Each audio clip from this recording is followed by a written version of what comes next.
Dire team ban.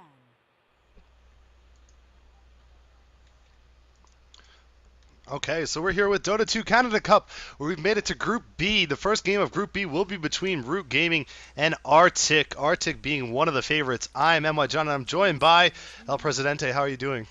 I am doing well. How about you? Thanks for I'm having me on, by the way.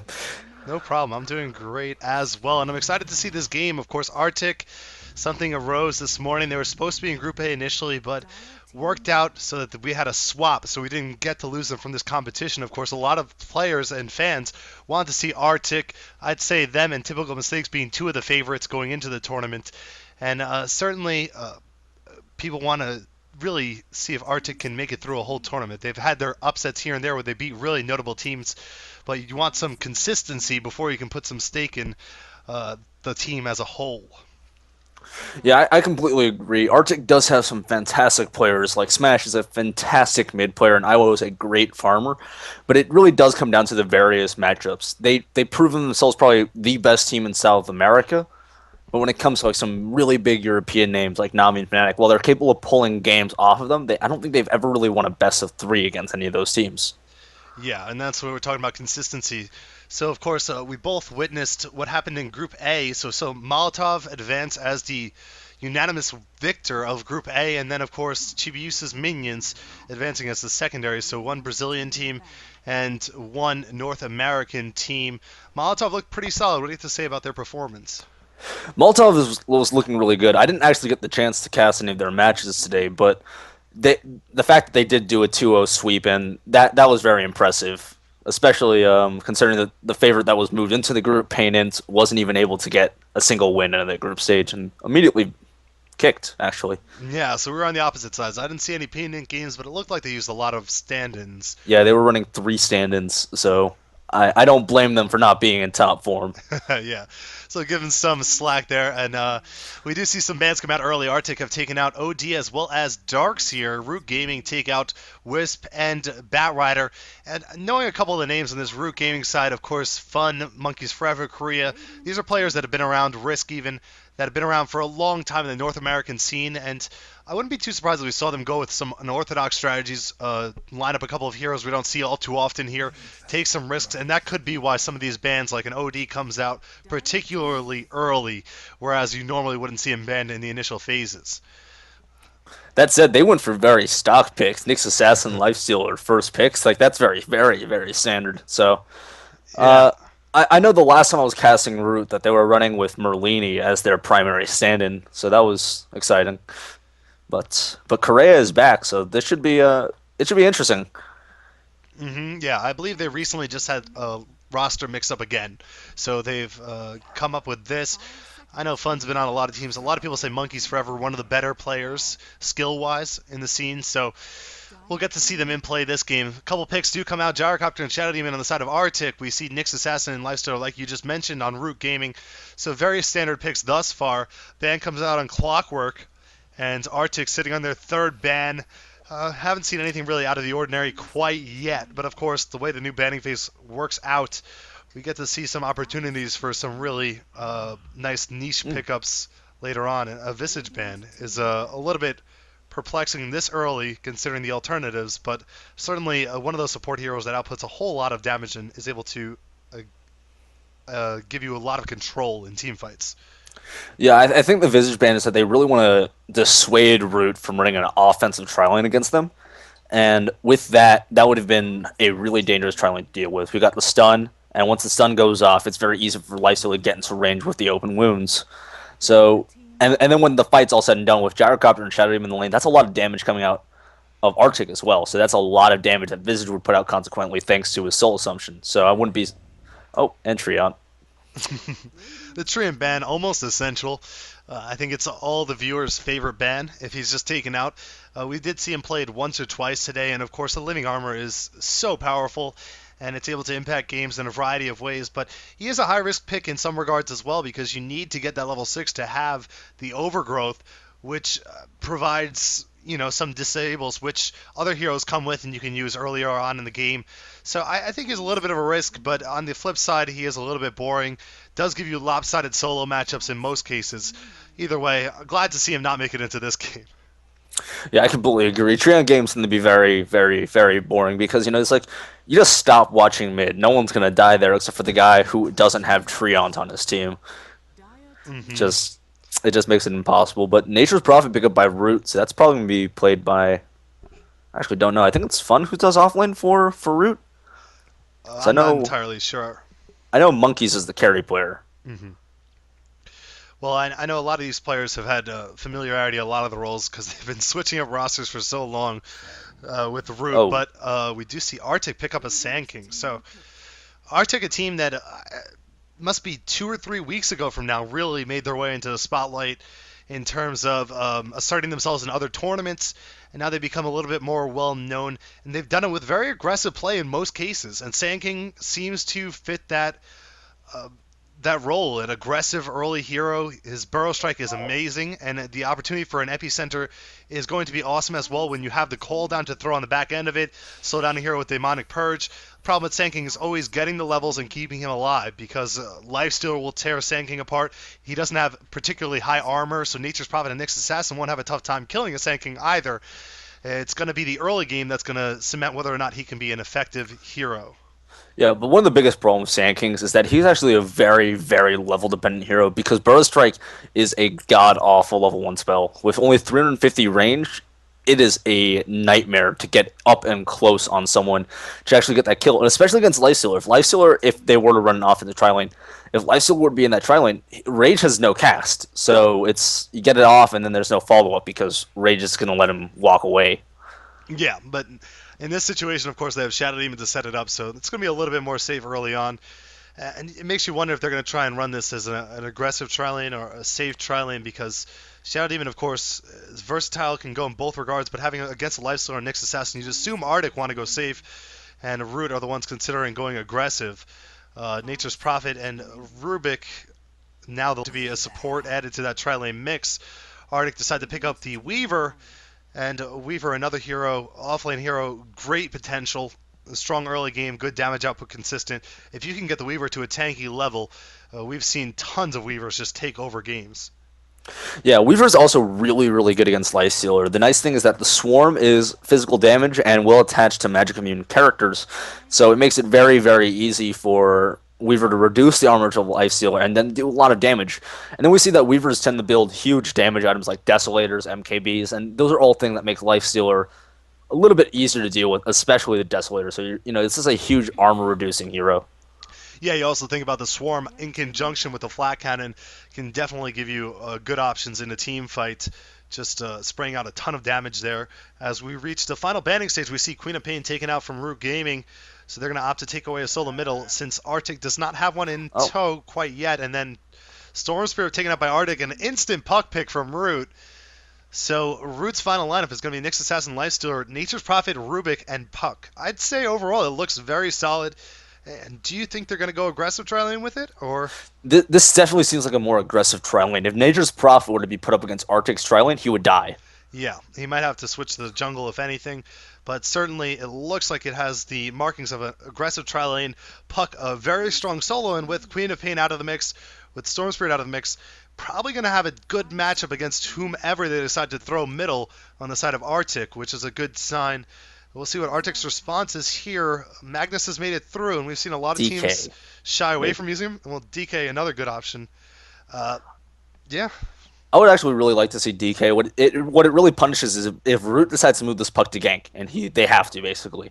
It basically means they're giving up towers in mid, and DK will definitely be able to take advantage of that. DK is also quite strong against Lifestealer, and it's just they're able to stop a lot of push with DK as well. So I could see DK being a good pick for Arctic. It does make their lineup very greedy though.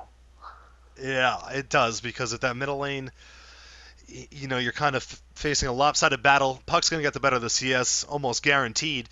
And then, of course, if Puck can execute ganks and get back promptly, then DK is in a little bit of an awkward situation. It's going to depend on the other lanes heavily. But I do like the idea because, of course, like you said, DK, when he hits 16, Lifesteal really struggles against that. It's a matter of getting those levels, though, and getting the farm to Oh, cement his place. And wow, this is a pick I did not expect seeing the Windrunner here. it's a super safe pick. Like I don't blame anyone for picking Winner. It's someone once put it's like when you really don't know what you want to pick last, Windrunner is always a good option, and it's a farming Windrunner. Oh boy, Yeah, what? looks like they're going to put the Windrunner in a tri-lane, maybe. Yeah, if it's Iowa, they're probably going to run Windrunner Tri-Lane with Sand King and Shadow Demon. Mihawk is off lane for Root, so they're off laning the Gyrocopter, and oh wow, this Yes. is interesting. Oh no, no, no, this is their final lineup. Hmm. Huh. So Interesting decisions from Artyk. So I'll introduce the Artyk side. You can take root. We'll start off with the Dire Team Artyk. We have Ewo playing Windrunner. Not entirely sure what he's going to do quite yet. Fallen, the stand-in will be on Shadow Demon. We have Misko on Sand King. That leaves Smash on Weaver and Mihawk playing the Gyrocopter. on Root Gaming, we're seeing that Frush is playing that support Rubik in the defensive tri-lane. Correa playing Puck in mid. Fun, we'll be taking Nyx Assassin as another support hero. We're going to see Monkeys Forever taking the Lifestealer, and Risk will be on Nature's Prophet, and that is an evil-looking goat courier type deal. Yeah, he kind of has those Its Medusa eyes are eyes. it's like glowing, and it's staring into your soul, and you will actually turn to stone. And we do see early scouting coming out from the Treants, of course. Mihawk's making his way towards the top lane, so it looks like this is going to be a solo Gyrocopter on the safe lane, and that means we're going to get to see a solo middle smash on Weaver. So we don't see all too often the Weaver solo mid. However, recently it's been more common than it ever has been previously in Dota 2. And Weaver, of course, very safe in that lane, has a good opportunity to get some early rune control as well. So you can see why some teams would risk it, getting the safe farm and not really risking death against most heroes. Yeah, the big thing about Weaver, though, is that while he is a great farmer and he's very hard to kill, he is a very solidly mid-game hero. He doesn't actually function super well in the ultra late game, no matter how good Gemini attack is. So generally, I like to see builds that involve Medallion of Courages and Desolators. You know, really press the advantage when armor values are low, and you can really just kind of blow through that. Yeah, that is a good point as well. He definitely excels in that middle game phase. We do see Smash is going to apply some early harass damage onto Korea. So Korea is going to be playing the Puck in the solo middle. This is another matchup. Korea is going to be able to get a lot of lane control, of course, with the more effective damage spam. That being said, there is the Sakuchi, so we'll be able to go back and forth a little bit. Bottom on our tri-lane, we do see Ewo making his way into it. So it's going to be featuring a Windrunner in this tri-lane, which gives them a whole lot of disables to work with. And if Monkeys Forever gets caught out without a Rage active, he's going to take a lot of damage. Or for that fact, if any hero in this bottom lane gets caught out, it looks like Artyk have enough disables to finish off one hero in a pretty quick fashion. Yeah, but it obviously goes both ways. When we look at it, if they go on Mistco or Fallen, they're probably going to die as well if we decide to do that. You do have the stun, you do have the telekinesis, the fade bolt, and the slow. It's very hard for either side to really live if they were to get caught out. The only exception would be if Ewo gets caught out, he can just win run away. Yeah, and the other thing is they have Windrun and Disruption. So I'd say the defensive capabilities are there for Artyk if perhaps Root try and go on the aggressive. Meanwhile, there's not quite as much. If this lane gets pushed out a little bit, it could become a dangerous place for Root. We'll take a look at the early CS values. It looks like middle lane, Weaver's doing a good job, 12 for 2. We also see top lane, 7 for 1 on Nature's Prophet, who is solo up against Mihawk. Mihawk 3 for 1. So for some reason, this Gyrocopter struggling a little bit early on. This is a matchup that shouldn't be too difficult for him, but being pushed out of the lane by Treants a little bit here. Risk using some good micro to just apply extra pressure. Bottom lane, there is a disruption. Stun comes in from the side from Fun. They're going on top of Fallen. Fallen's going to retreat, eat a tree to make his way out of here. Frush is taking a lot of damage with the Soul Catcher on top of him. He may be first blood, and it looks like he is going to go down. Misco picking up that kill. Monkeys Forever is pretty low, but it looks like the aggression is going to cease as they get close to the tower. Misco is going to take one shot from the tower and back up. So an early first blood does come out from Artyk down here on the bottom lane. But it doesn't look like it's over yet. Monkeys Forever walks back into the middle of it, but just takes a little bit of harass damage. I feel like they actually could have gotten more had Ewo instead leveled up Shackle Shot instead of Power Shot, but oh my god, in mid, Smash got a kill. Ooh, yeah, Smash. I missed that one on the camera. Smash picking up a kill on top of Puck, which is not going to be an easy thing for him to do considering the phase shift is in play. Puck maybe missing a little bit. Now falling behind in levels. It's level 5 to level 3. So this is a concern. He does pick up level 4 there.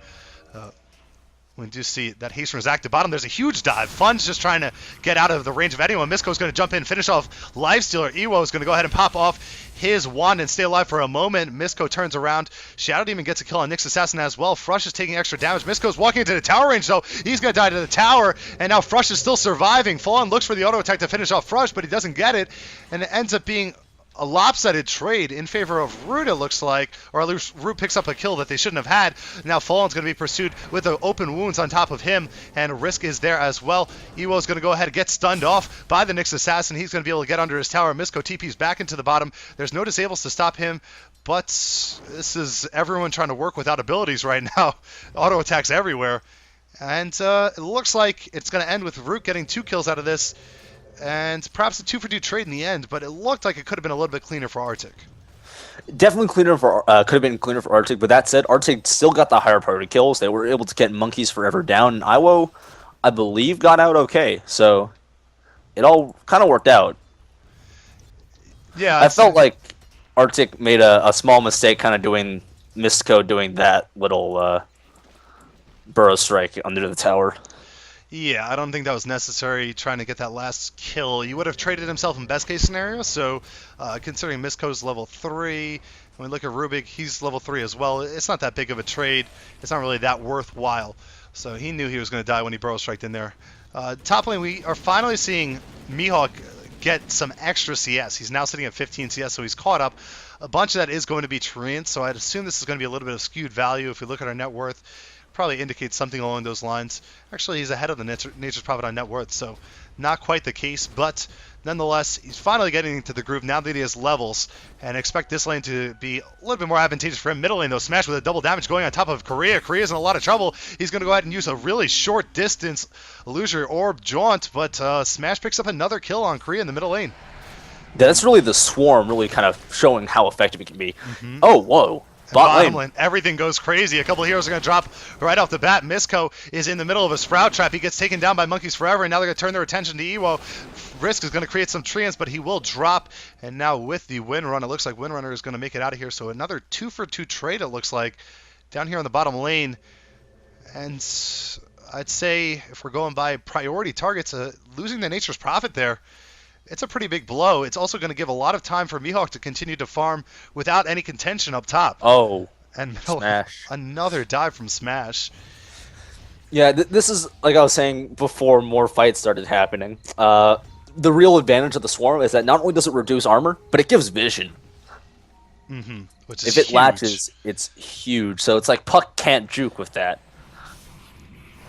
We have Disruption on the bottom lane. Ewo's going to jump on top, try and kill off Monkeys Forever here. Monkeys Forever going pretty low, but then we see huge Wrath of Nature come in. Ewo's dropped down as well. There's a rotation from Smash. They're going to go in, try and kill Fun. It looks like Windrunner gets killed by Creeps, and Fun's going to get dropped. And another kill going, no? Yeah, another kill going to Weaver. So Weaver is 5-0. We're 6.5 minutes into the game. He is having a phenomenal time, and now 1,800 gold in his bank.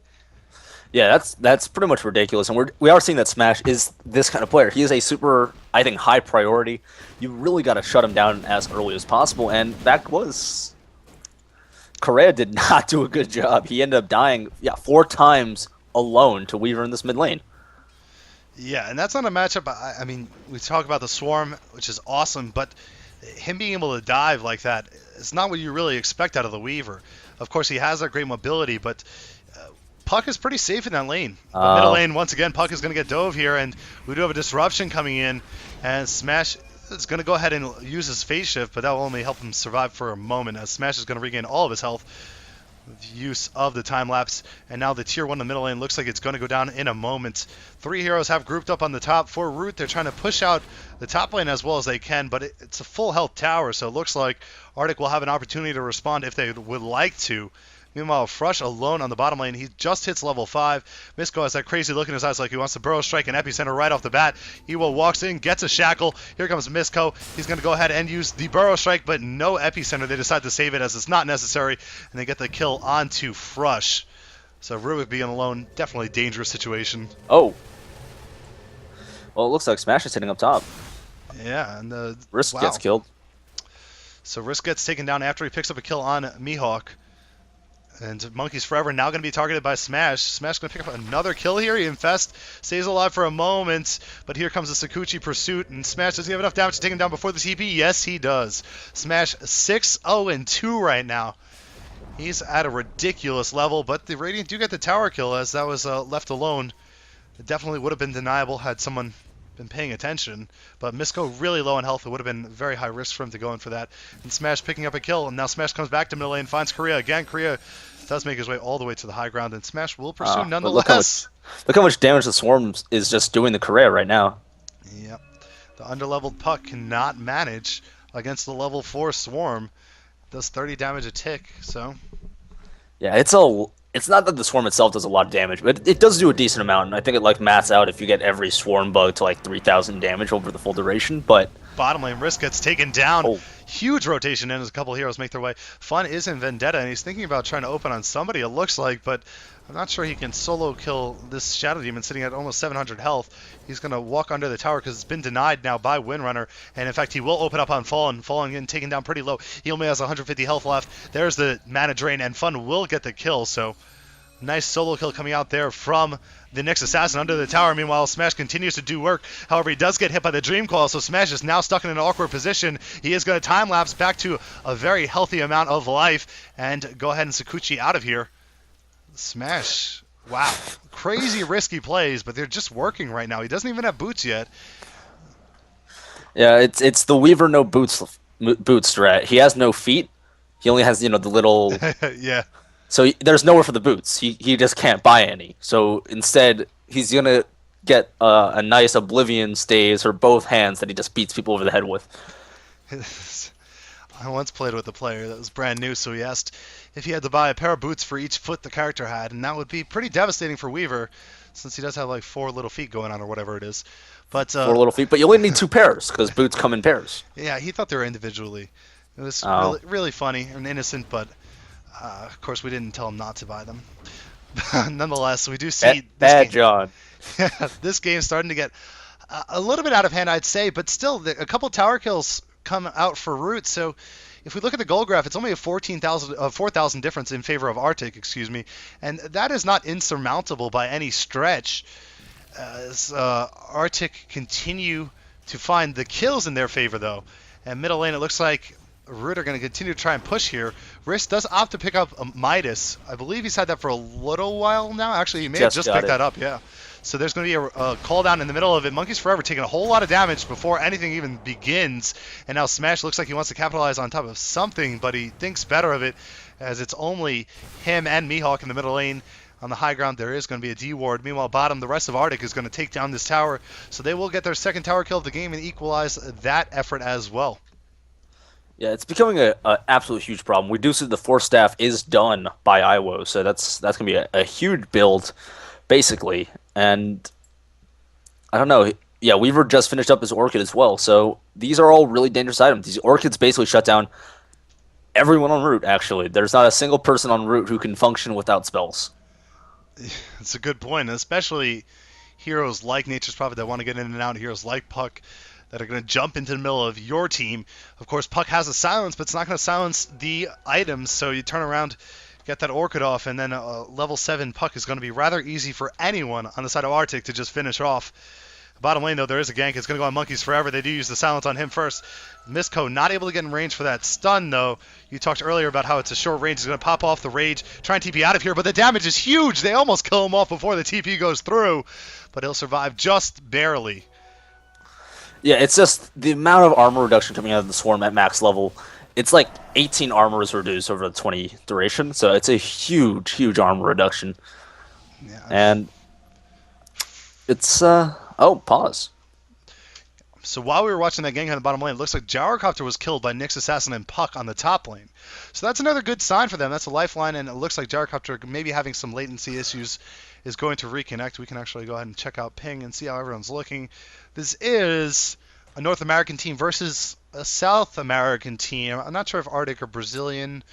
They're Peruvians, I think. Peruvian? Okay, so there's going to be a little bit of a favor on U.S. East for the North American team, but still, Artyk kind of have to deal with that in any competition, so not really going to feel all too bad. It's just the burden of being a South American team in Dota 2. But meanwhile, getting that kill on Mihawk is going to be pretty significant for them. I mean, we look at Mihawk, he's level. I actually can't see it because he's disconnected. Level 9. So Korea being underleveled, anytime he can kill someone, even if it's with one or two other heroes, it's going to help him try and bridge that gap a little bit. And Puck, with levels, interesting note, he also decided to prioritize winning Rift over Illusory Orb. Puck with levels is going to be able to output more and more damage, so it's just necessary for him to pick those up somehow now that the laning phase is over with. I actually think winning Rift over Illusionary Orb is a little bit better. The damage per second in mana for winning Rift is a little bit lower, but the most important thing is that silence gets up to 3 seconds as you level it up. So that, I think, makes a huge difference. That said, Correa so broke. He is way behind where he needs to be. He's actually the fourth poorest person on his team, actually less rich than his team's support on fun. So kind of just shows how poorly he did against Smash. Yeah. I mean, I think winning Rift, you could definitely switch those around in some circumstances, but with Puck being so far behind, nowhere near a Blink Dagger, winning Rift only 400 radius, I don't know. You're putting a lot of stake in getting close into combat, and he hasn't been able to survive yet. He's 0-7. And Illusory Orb, of course, you can use at a better range, shorter cooldown as well. So, I don't know. It's the choice he decided to make. It's not like he didn't know he was falling behind at any point in this game. He consciously made the decision, and hopefully have an opportunity to try and make the most of it, only being a part of that one kill so far. Oh, okay, and yep, Windrunner does manage to finish off Rush, so big kill for Iwo. Oh. Yep. I don't even know when that happened. Middle lane? Oh, right here. Yep, double damage Windrunner. You can still see the fresh puddle of blood. So, Iwo decided to go this carry Windrunner, and it still builds it fairly normal, picking up that Force Staff, and it looks like Smash picks up another kill. I gotta pay attention at all times to this guy. He decides to kill Nature's Prophet on top lane because he can, and of course that silence coming in is going to interrupt any opportunity for Nature's Prophet to TP out. And he's not carrying a normal scroll either, so you can imagine how that kill went, since it wasn't. I really want Smash to build either a Courage Medallion or a Medallion of Courage, however you want to say it, or a Desolator at this point, because I feel like he's already doing so much damage. Might as well go all out with the armor reduction, particularly the Desolator, because that works against towers. Yeah, that new buff to Desolator too, it's making a very formidable choice. And we're at the point of the game having 2 towers down, both the middle tier 1 and the bottom tier 1, and having Smash being so absurdly farmed, they can try and go for a Roshan at some point here. They continue to gank though, and it looks like Fun and Monkeys Forever out pretty far in the middle of no man's land on this bottom lane. There is a TP coming in from Nature's Prophet who's going to join his teammates. They have to be careful though, as the 3 from Artyk are thinking about wrapping around here, but they decided to turn around instead. A very aggressive ward placed by Artyk over by the tier 2 tower in middle lane. Is going to spot off Frush farming, and it looks like Smash may make the most of that right now as he walks right into Frush. Telekinesis is going to toss him up in the air for a moment. We don't see the Bugs quite yet. Bugs not going to connect, so it looks like Frush is... Oh, he walks into it. So it's got to connect. He's got to dive this, and Smash is going to kill him in about 2 more hits, or 1 more hit, but he decides not to continue the pursuit. I feel like he definitely could have done that, just time-lapse back. And yeah, I mean, Puck was in the area, but that was the only hero there. Had he dove 2 seconds, at least for anyone else to TP in, he definitely would have been safe. He's played more aggressive than that already in this game, so I'm not sure why he's calling off his aggression at this point. We do see 1,600 gold, 1,600 gold in his bank, so he's going to probably work towards one of the items you mentioned beforehand, or maybe pick up boots at this point, 15 minutes in. I don't think it would be that bad of an idea. I don't think he needs boots, to be honest. The amount of ganking and pressuring he's been doing just using Shikuchi to get close has been pretty much all he's needed. Especially when you consider the fact that it's not like he needs to get in close for very long to get kills on really the squishy lineup that Root currently run. That is a good point. He's definitely can't argue against the success he's had this far, as it looks like both teams are going to try and push out opposite lanes. Top lane tier 3 being pressured here, as Mihawk, Fun had an opportunity to stun him there, but walked out with the Carapace active of the cooldown. Could have been a chance to get another kill, but decided to not look for that. Instead, they're going to go ahead and use Infest on Fun, TP him down to the bottom lane. We'll see a Vendetta try and jump on somebody down here. There are 3 heroes in the vicinity. Ewo, Fallen, and Misko all on hands. So it's going to be a good old-fashioned 3-on-3. Fun not popping Vendetta quite yet. And they sees the power shot now, so he knows they have not retreated, and there it goes. He's going to run into the middle of this. However, Frush is back pretty far. Frush is now level 6, so will be able to steal an ability off. If he can get something like the Burrow Strike, that would be really huge for helping this gank go successfully. However, it looks like the entirety of Artyk knows something's up, and they're backing all the way. Smash now rotates in as well, and Fun's going to have to retreat. Yeah, I think the problem was Fun is just too low on mana. He didn't have enough mana to cast an Impale afterwards. So had he got on that, it could have ended very poorly. Yeah, it definitely could have gone bad. He has the Arcane Boots, but still only 1 skill or so afterwards. And now 4 heroes here. There's the jump forward. They're going to try and use on Monkeys Forever, but Monkeys Forever, plenty of time to get the Rage off. So Ewo not going to find him out. And it looks like they're going to continue on and do some work on this tower. Smash with a regen rune in his bottle. It's going to feel pretty comfortable playing really aggressive here. Any damage he takes, he can just time-lapse and then pop a regen off the bat. It looks like Risk on the flip side is going to go ahead and try and split push this as he's applying pressure to the top lane. Mihawk hasn't been with the team all game, and he'll continue to just try and farm off independently. He's a bit behind as far as his farm is concerned for a solo safe against Nature's Prophet. But that said, it's all made up for by the fact that Smash is in fact very, very wealthy, and this is basically another easy tower for Artyk to take here. Even with the fort, there's not really much that Root can do to stop this. Yeah, and this is going to be another step to having really good map control. Middle lane Fun is going to try and come in and get a tower kill with Risk, so they're actually going to try and get a trade here. Going through the BD protection, of course, that doesn't exist on tier 1 towers. But Deny does come out in the bottom lane, and they will get an infest into Frush, and everyone's safe. Middle lane, however, the tower does not go down, so they try and backdoor it, and it does not work out for them. But nobody dies, no harm, no foul, denied tower. That's pretty much best case scenario in that instance for Root. So they got to be pretty happy with themselves. Yeah, it is. They're actually tied as far as towers concerned. Both teams have 1 tower kill and 1 tower deny each, as well as 2 tower kills, 1 tower deny each. So pretty fair game so far. Interesting to note, we see Sand King pick up power treads. So, of course, a lot of times supports have different ideas on what boots they want to get, but treads on Sand King not going to help his mana pool all too much, and he is against the Nyx Assassin. So, if Nyx Assassin is keen on that, he can sap off some of that mana and make it pretty difficult for him to get off a combination of skills in the middle of the team fights. Yeah, especially because Sand King spells are very expensive and his mana pool is pretty awful.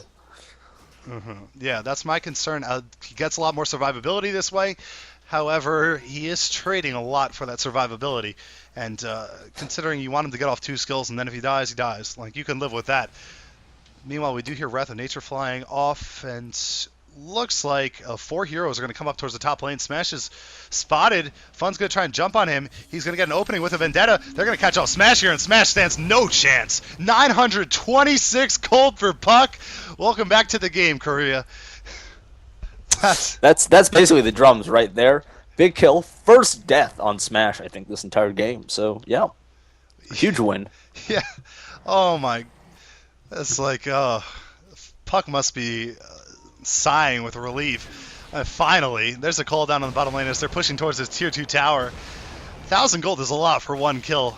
He's on a 10 kill streak. Mihawk's in trouble as Monkey's is going to dive on him. But the TPs are coming in. Monkey's caught in a really bad spot. He's going to infest into the dire range creep. It's going to keep him safe for a while, but it's not looking great for him. His team has to try and get over here. They're going to smoke gank from the middle, maybe?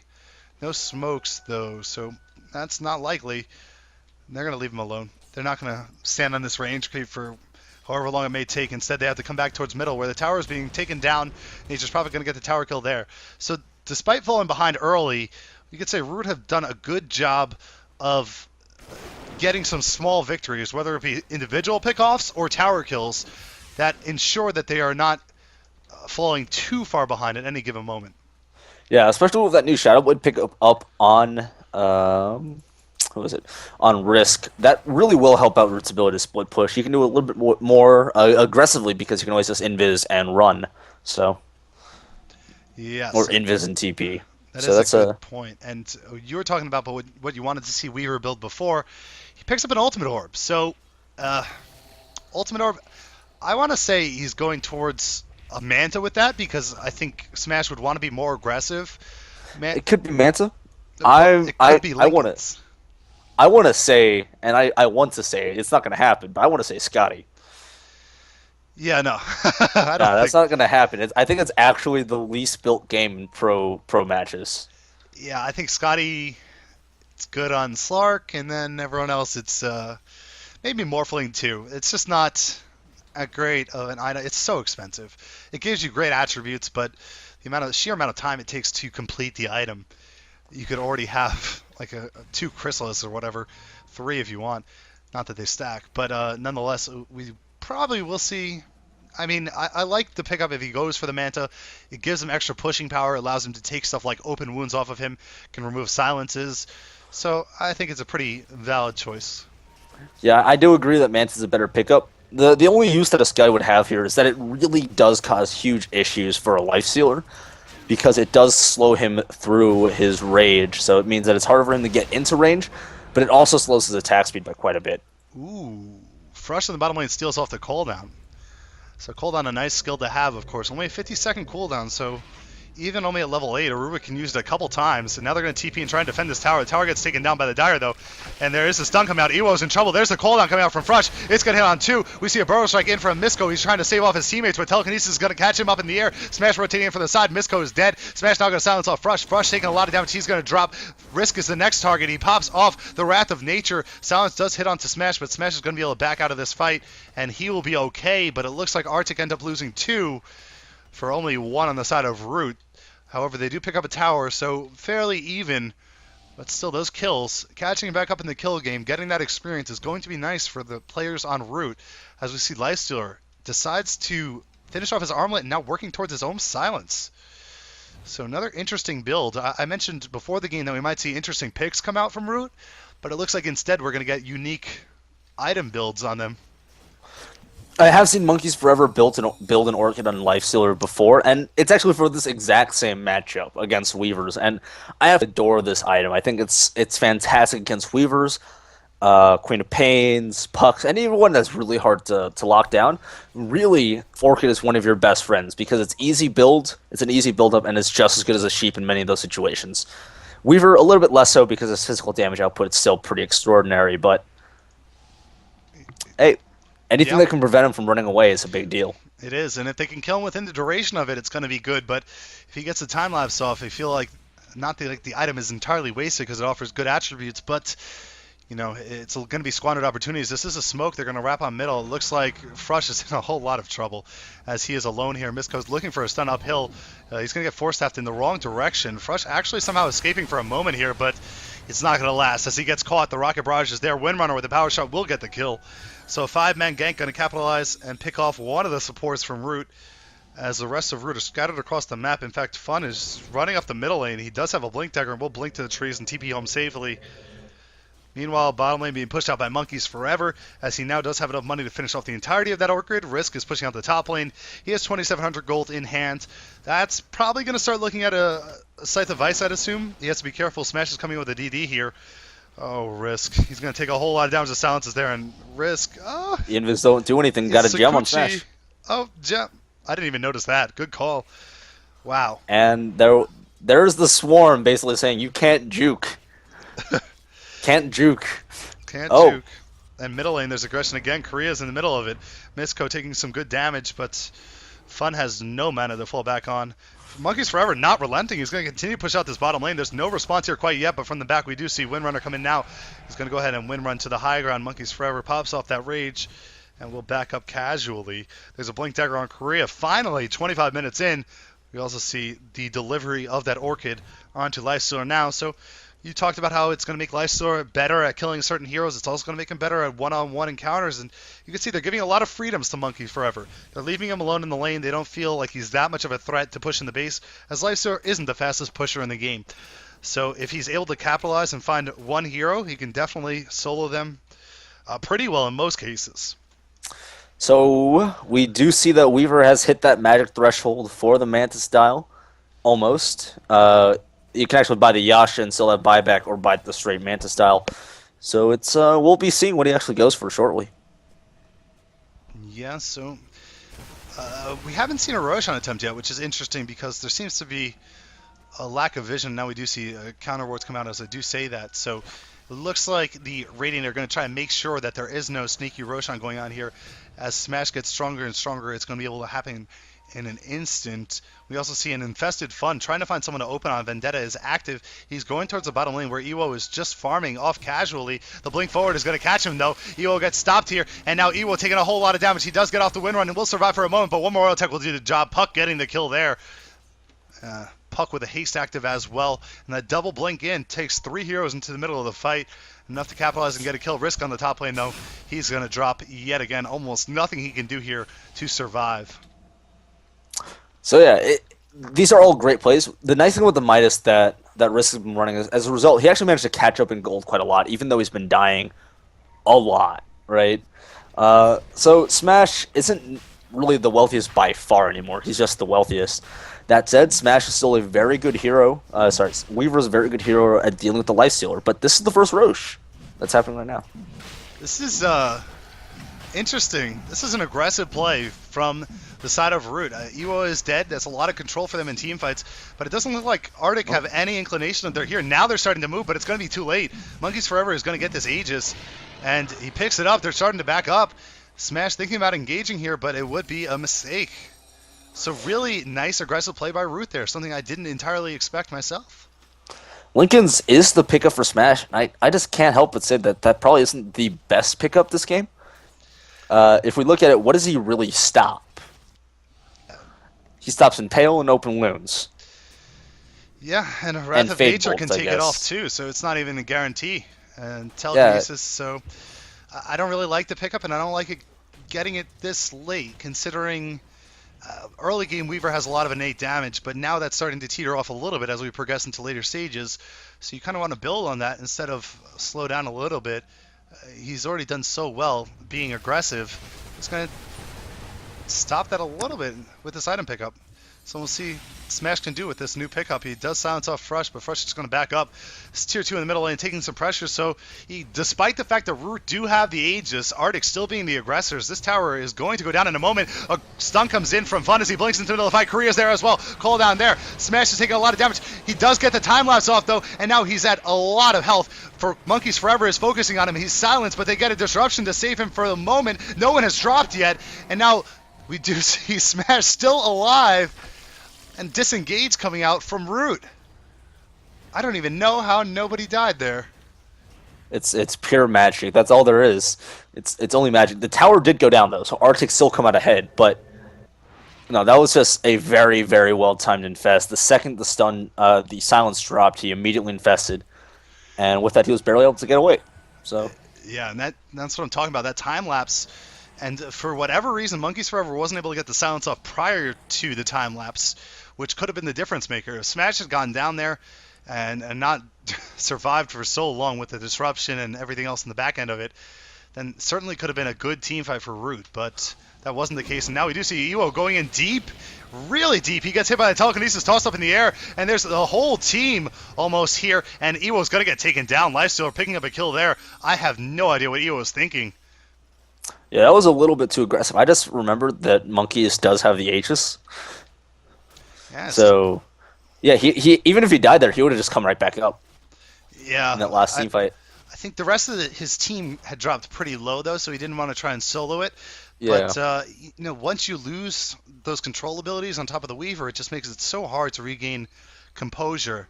As his ability to kite Lifestealer, like you said in the pregame, is really good. And now bottom lane, we do see Smash continuing to farm. He does still have that gem, so that would have been another nice little side bonus.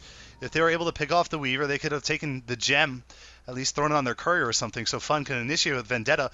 But he's had to opt to use his Blink to initiate in most of these situations now, as it looks like Root are going to leave the top lane as a lot of heroes from Artyk make their way up there. Yeah, we do see that the Sheepstick is done on Nature's Prophet. That's another huge item. If they can break the Lincolns, they can silence him, they can sheep him, and then Smash is dead. So it's like the difference that made Smash got out in that last fight was about 3 seconds worth of disables. So And now they've bridged this, that. yeah, they fixed that gap.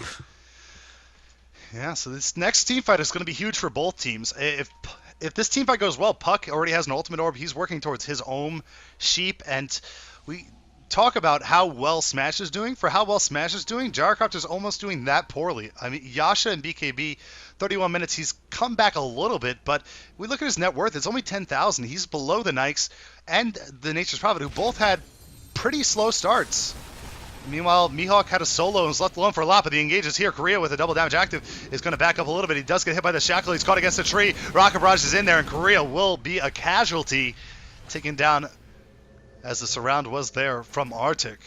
Now an infested Fun is making his way towards the top lane, where Risk was pushing out, trying to get some extra damage on this tier 3 tower. There was a response from Mihawk in the lane, but Mihawk's going to be in trouble here. Here comes Fun. The Vendetta is he's not even going to use the Vendetta damage. He's just going to stun him and get the kill right off the bat. TP's coming in from Shadow Demon. But This can definitely be pressured. They should just keep pushing here. They have an Orchid Malevolence up on the Life Stealer. Oh, Blink stun. Blink stun on Fallen, and they're going to go ahead and Fallen is going to go down, of course, with that silence from Monkeys Forever. No disruption. Fun's going to try and TP out of here, but he cannot. Ewo TPs to a further back tower, is able to get off the shackle to interrupt that TP. So Monkeys Forever just trying to find an opportunity to escape. Oh, he pokes his head out where he shouldn't have, but it doesn't matter. Rage TP, he'll be fine. So picking up a couple extra kills. Those kills on Mihawk, if we look at Mihawk, 4 deaths. He's 0-4 and 3. And I talk about his lack of involvement early on in the game. That should have translated into some stable farm, but it just isn't there. His CS is good, but his net worth, it's tied with Ewo's. Misko's going to jump on top of Risk on the top lane, but Risk doesn't mind at all. He's going to casually TP away, as Misko, already using the Burrow Strike, poses no further threat. Korea and Frush are going to run into Smash. They need something to take off. Nope. Instead, they're just going to disengage. Korea does make it all the way over that hill, but he's still spotted off as he does have the swarm on him, but looks like that will be that. Yeah, it does look like Weaver picks up a Demon Edge, which means that he's building crit or an MKB. I'm personally thinking MKB, but that said, Skull Basher finished on Lifestealer as well, so that's another big lockdown item. It's going to really hurt Mihawk with his BKB, as well as Weaver if he gets stunned, in addition to Sheet and Silence. It's going to make it harder for Smash to get out alive.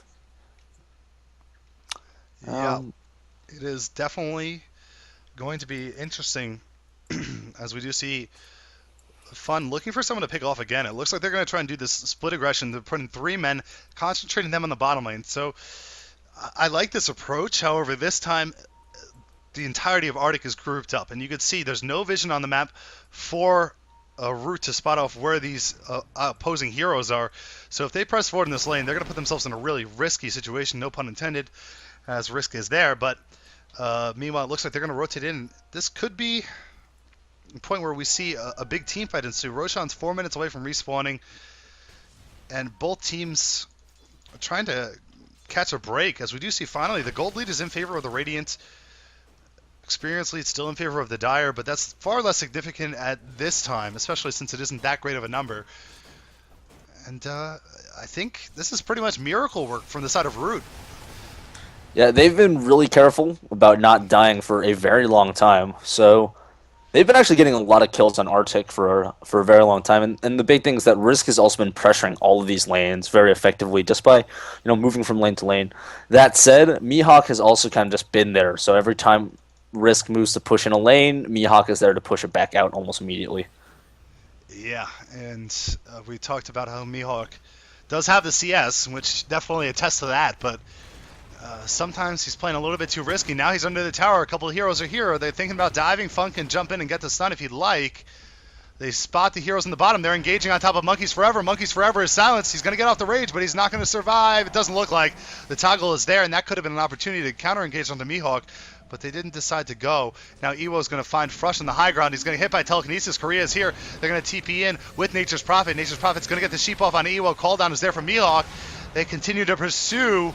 This is an awkward engagement. Cooldown comes down from Frush on the back end, and it looks like Fun's going to take a lot of extra damage as well. A really nice Dream Claw is going to catch 3 in the middle of it, and here's Korea trying to finish off Ewo. He's able to do so, but now he will lose your orb out and blink as well. So ends up being a one for one trade up to there. Of course, Monkeys Forever dying prior to that fight. That was an awkward fight. It was awkward. We do see that Fun barely got away, blinking to disjoin a couple of projectiles. But on the top lane, we do see that there is now a lot of damage going off onto their tier 3. It's down to 600 health. So it's like little by little, all of these towers are starting to die, and eventually, Root is going to get one of these towers. And when that happens, you're going to start running into issues where it's just Root are pushing better.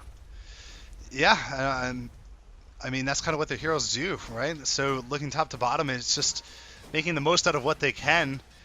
But those team fights, those kind of staggered team fights, the engages where it's not a clean 5-on-5, I think they're still going to favor Artyk. So Root has to be a little bit careful. They got lucky that last time they didn't drop 1 or 2 more heroes. But being caught in no man's land, kind of over there in the dire jungle, certainly a high-risk situation. And if they give up a couple of deaths, then it's not going to take all too long for Artyk to catch up in the pushing game or even capitalize on a Roshan that's going to respawn in a few moments. We do see that the MKB is up on Smash, and that's a huge damage item, as well as giving him the ability to finally interrupt those TPs. Yep, being able to interrupt those TPs is going to make his life a whole lot easier, considering that has been used against him countless times thus far. And of course, MKB goes through Rage as well, I believe. Yeah? It is a physical bash, but the damage is magical, so it means that, at least I think it is. It wasn't Dota 1. Yeah, it will interrupt. It interrupts just like Sniper's headshot, so he'll be able to interrupt those Rage TPs. So Monkeys Forever is going to have to be a little bit more cautious too. And Smash is just doing de-warding his free time. Yeah, he's held up to that gem forever. I mean, doing a really good job. And despite not having great vision across the map, Root are still solid. And now Risk is going to run into Fallen, and Fallen gets 4-shotted because of the Deso, plus the Sheep, plus the damage from breaking the Invis. And now Fun is standing invisible on top. We do see them jumping on top of Korea. Korea taking a whole lot of damage. They're going to drain off Misko's mana. This is what we were talking about before. He doesn't have enough mana for an Epicenter now. Even if he wanted to, he's going to pop off his wand and change that, though. Now Smash is going to pursue onto Frush. Frush continues to back off. Meanwhile, it looks like with no intention of fighting there, Risk is going to rotate out to the bottom lane and help out Monkeys Forever on the pushing effort. I really like this play.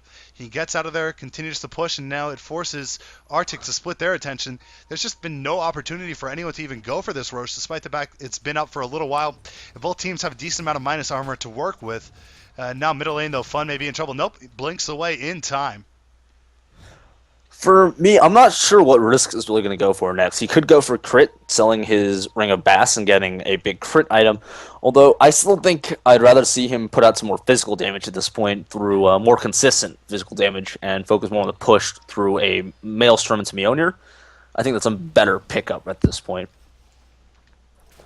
I think that is definitely true. I'd like to see... I'm...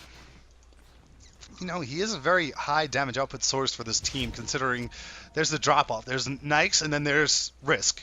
And then Puck doesn't really output that much damage because he's so far behind. And the supports do a little bit, but he definitely has to continue on. Something like a Maelstrom at this stage of the game to Mjolnir would be pretty nice. Something like a crit wouldn't be that bad either, though. I think both could be justified.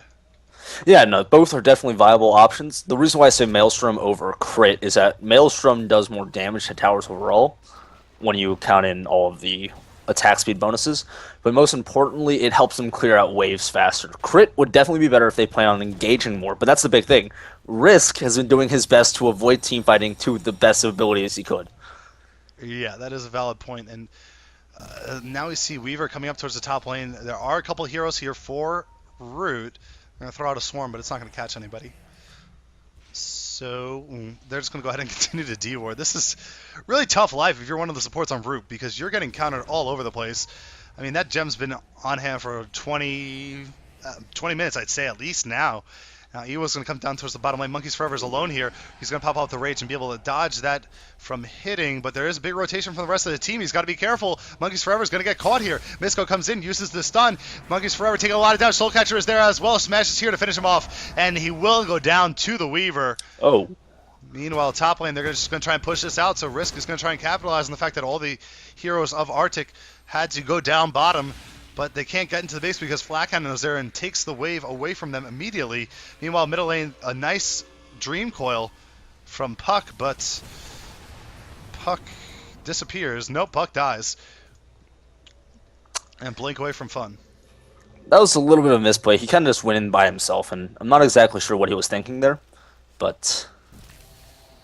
oh, no mini-stun. Smash was not able to get that first hit mini-stun. That would have been something. And That we would do have see made... Boots of Travel now on Smash, so he is ridiculously fast and is going to be able to counteract a lot of this play from Risk. I like that pickup a lot.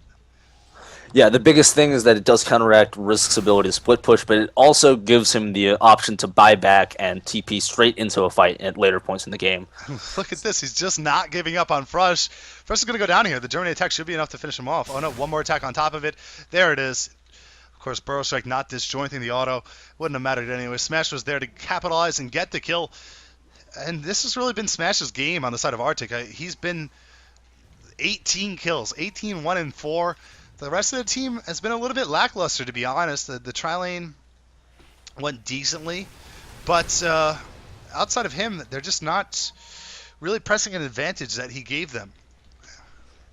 Yeah, we do see that finally, Mihawk actually has some legitimate amount of gold, finally surpassing Monkeys Forever in terms of gold, but we do still see that Nature's Prophet so rich. He is going for probably crit. It could be an MKB. Yeah, this is... probably crit. I mean, look at this Roche. She's dropping so quickly. This is definitely going to be a hard pill to swallow for Root. They've done a great job of dodging fights so far, but Smash now with Boots of Travel and with an Aegis, it's going to be very difficult to avoid him. Yeah, and that's an Aegis for Weaver.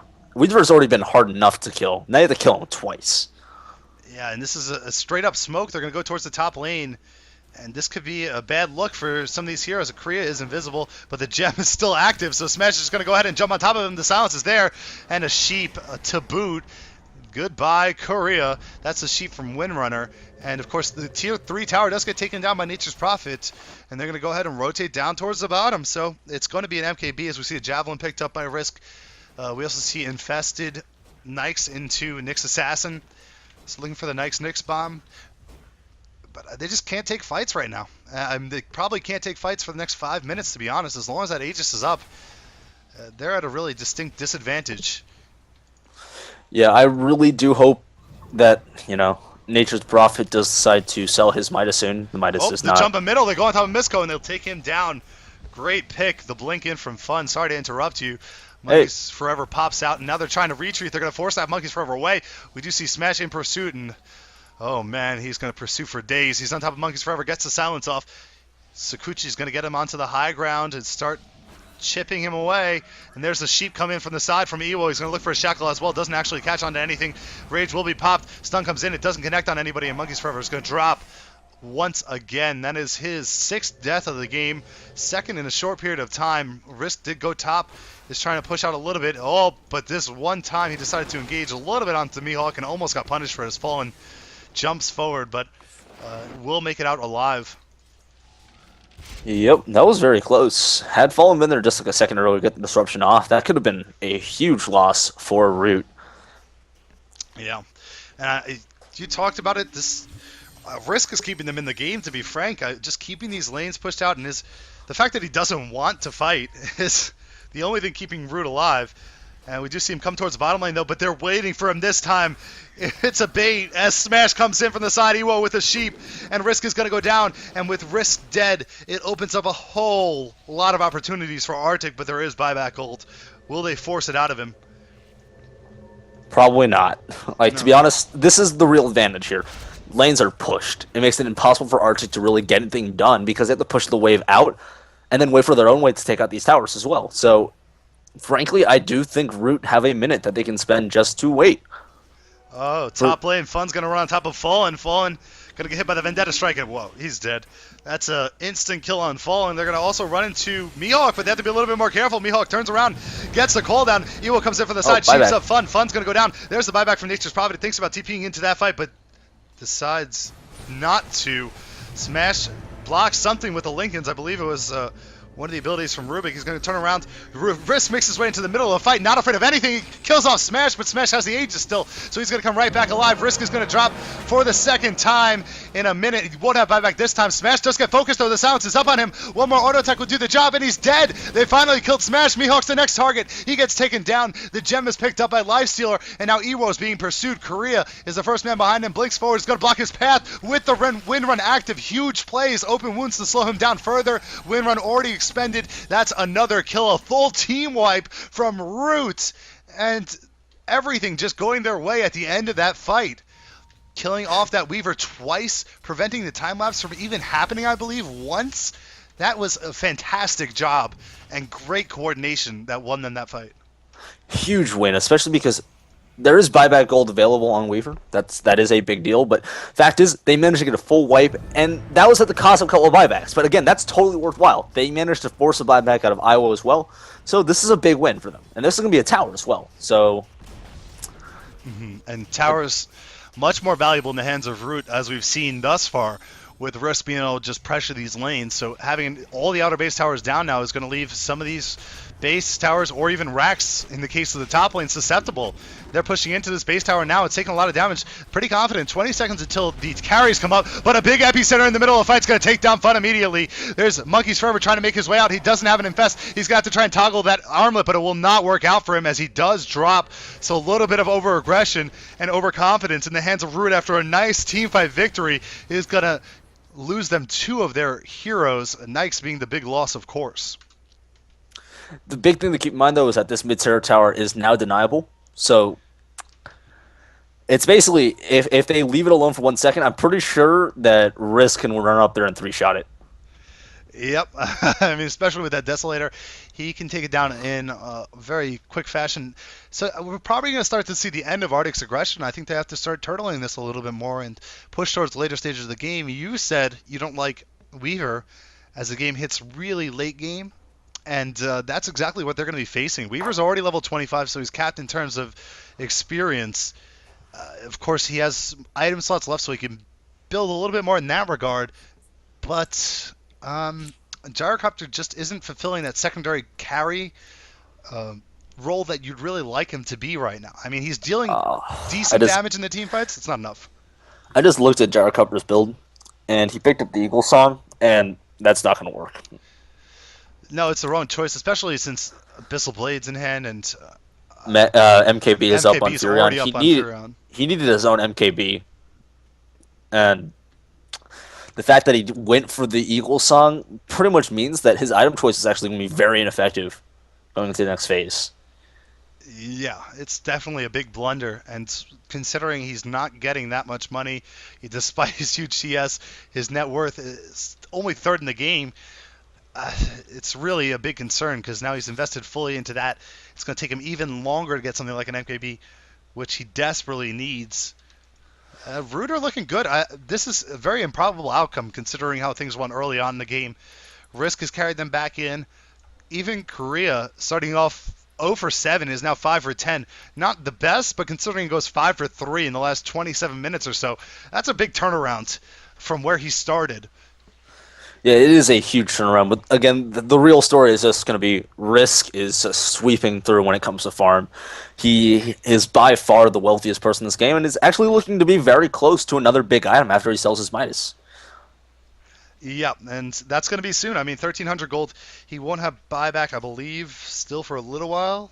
4 minutes left until he has buyback. So he may be looking to buy that item sooner than later if he can find the money. And I don't think he'll have that much difficulties finding the money, especially with that tower being particularly low in the middle lane. And the bottom tower, it's sitting around half health, but a couple of bad positioning plays from Artyk, and those towers are going to be down sooner than they'll know it. So I mean, those couple heroes dying by the base wasn't the worst case scenario, but still, I think it was a little bit unnecessary for Root to press that hard, considering they were coming off such a great team fight victory. And we did finally get to see a big epicenter. I mean, I think that was the first one from Misco I could really remember. Yeah, that was the first big epicenter, and I guess the epicenter slows through BKB because Monkeys was barely moving while it was going off. But that all said, it's really coming down to if Artyk can't get enough kills on Risk at this point in the game, they're looking to not last much longer. The fact is, Weaver's starting to fall off, and we can feel it. Weaver was not as effective in that last fight, even though he had all of those items, than Risk was. And the Risk gets difference caught is that here. He gets hit by a Burrow Strike. Ewo's in as well. This could be bad for them. If Risk drops, he doesn't have buyback. He does get taken down. There's the Sheep. He's chaining off the stuns well, and Risk is actually going to go down. It's not that's a problem. Great play from Risk there. He's off the map for 80 seconds. And that's a true 80 seconds. Roshan won't be up for 4 more minutes, so they don't have to worry about that. All the lanes are pushed in favor of Root. So, once again, it's going to be difficult to capitalize on anything, but at least you don't have to worry about Risk for a couple of minutes. We do see Mihawk now completing up the entirety of that butterfly. It's still hard to say whether or not Artyk is really behind. They have a freaking ridiculous 15,000 XP lead. So they do have that advantage. But I feel like they are behind when it comes to gold, and that's really starting to show it's more important than all of these levels. Yeah, and I think the majority of that level advantage is the level 25 Weaver. I mean, they still have a level 14 Shadow Demon. Rubik's level 15, but if you look at the rest of them, it seems to be pretty equal across the board. However, that Weaver is a standout, considering he's been a part of so many kills. This is going to be a nice tower kill for Artyk on the top lane. They take down the tier 2. Now going to push towards the base. Only 15 seconds until Furion comes back alive, though. And we do have Monkeys Forever starting to do some work on the bottom lane for Furion so that he can continue to push out really quickly. There are pings on their tier 3 middle. Now maybe worried about a back door coming in, but I'm not sure he's strong enough yet to backdoor it. Honestly, Furion could probably two-shot that. I think he is plenty powerful to get it. It's like even with the regen through, he'd probably just be able to get like 2 or 3 shots and finish it off really quickly.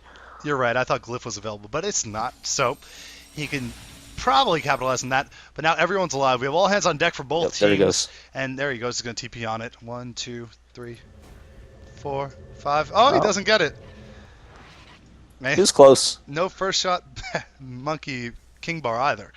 So, Risk, let's see. He's sitting on 1,100 gold. So at this point, I think he has to play a little bit more cautiously. His buyback's going to come up soon. So he needs to farm so he has enough to buyback if need be. I don't expect him to sell off that Midas, considering the situation right now. Oh, items would be really good for Root to pick up. It's 2 items in particular, AC and Vlad's, and I want him to have both.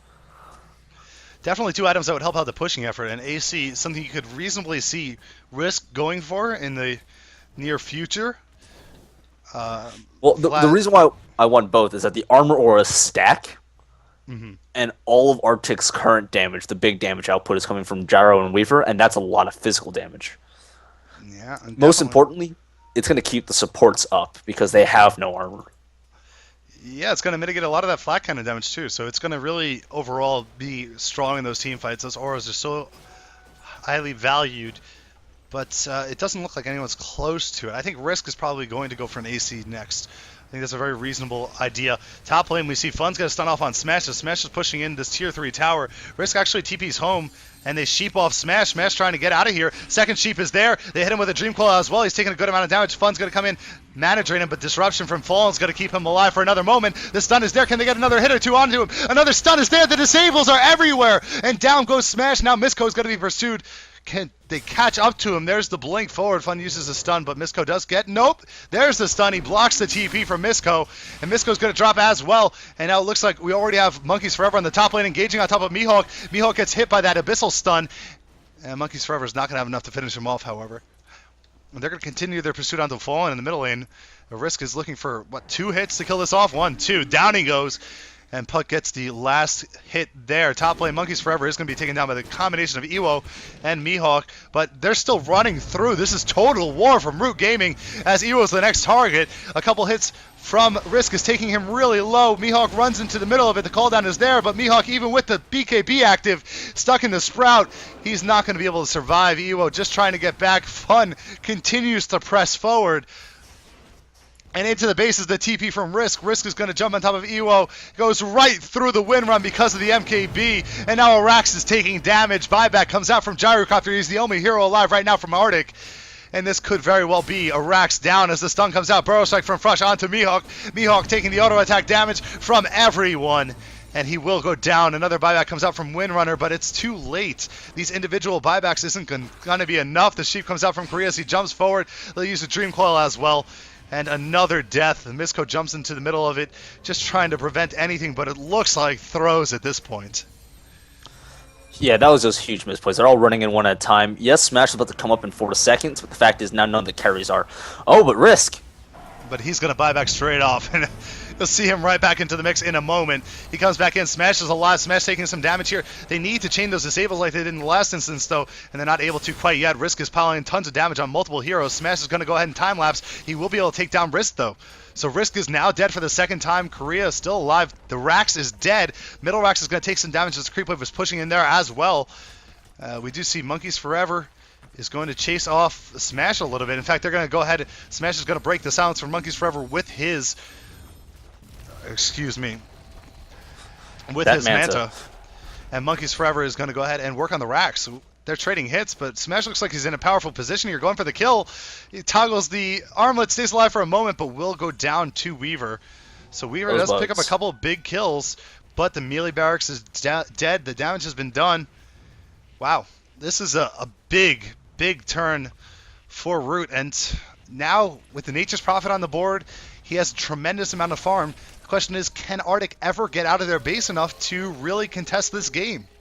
We hit the all or nothing stage. At this point, Smash needs to sell that MKB, get a Divine Rapier, and that's really all they got. They have a last. This is their last ditch effort, basically. When you're 2 racks down, you need something big, right? And normally I'd say Gyro should get it, but Gyro, even if he sold all of his items, would barely have it.